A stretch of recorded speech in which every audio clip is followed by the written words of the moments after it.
Hey everybody, it's Steve Brown again. I just wanted to let you know I just came out of a wonderful movie. I went and saw Wolf of Wall Street. I went and saw it Thursday night actually. Went and had a wonderful experience. It was great. Interestingly enough, to be honest, I went and saw it again tonight. That's how much I loved it. Gotta admit, it is a hard R. It's Martin Scorsese. It's Leonardo DiCaprio at their finest. It's a wonderful cast. Loved every minute of it. And from what I've talked to, some of the people I've talked to, the book written by Jordan Belfort, of course, it's based on a true story of his life in the '90s and the stock market scams that he pulled. According to the people that have read the book and have watched the movie, spot on. It's pretty much straight ahead and good to go, which makes it even all the more amazing for a full 3 hours. And I'm pretty sure they could probably tell even more crazy stories about what happened in his life.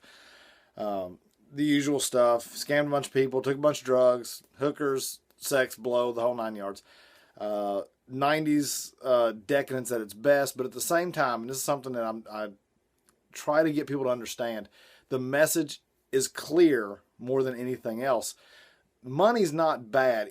Rich people are not evil. This guy honestly wasn't really that evil. He just wanted to find a way to make money for him and his people. And to see what he did with the money wasn't too terrible. Again, decadent and rough, but he himself wanted to help other people usually. Now that being said, the government didn't agree with him on quite a few cases. But again, he served 36 months in jail. Yeah, he got off pretty light. It was federal prison. But the movie itself was wonderful. The message he told, again, of this movie is greed taken to the extreme is bad. Not money, not being rich. Greed. At any point, if he had stopped and turned himself in, he was given multiple chances to just sign over rights and be done with it, pay a small fine comparably, and he could have walked away and they would have never done anything else to him. But he kept going and kept pushing and kept pushing, and he couldn't get that thing off of him. You know, that thing we have called ego. That thing inside that stops us from truly being a good person. Or sometimes that ego, that thing that drives us to be a truly bad person.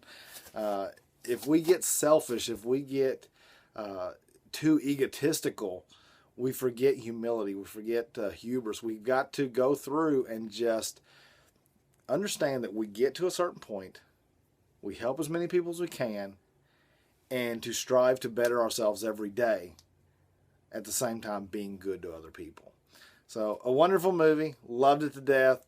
A full 3 hours. You gotta go in there ready to watch a movie, but you get into it, you get lost in this world that sadly at that point in time was a real place. It was America. I could go on for hours cutting and debating different points of this movie, and maybe sometimes I will, but not on this, of course. I mean, I don't want to kill over 4 minutes, but I don't want to bore you too much. But the movie itself, it's a must-see. If you go and have any sort of thing to do with sales in any sort of way, you've got to watch this movie. His sales techniques were wonderful. His personal force that he had in his mind to better himself and his team was amazing.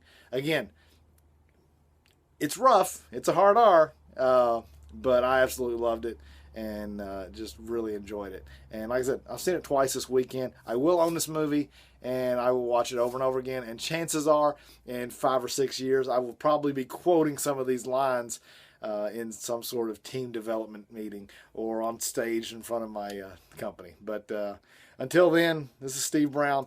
Thanks for watching BrownSupport, and have a great night. Loved it.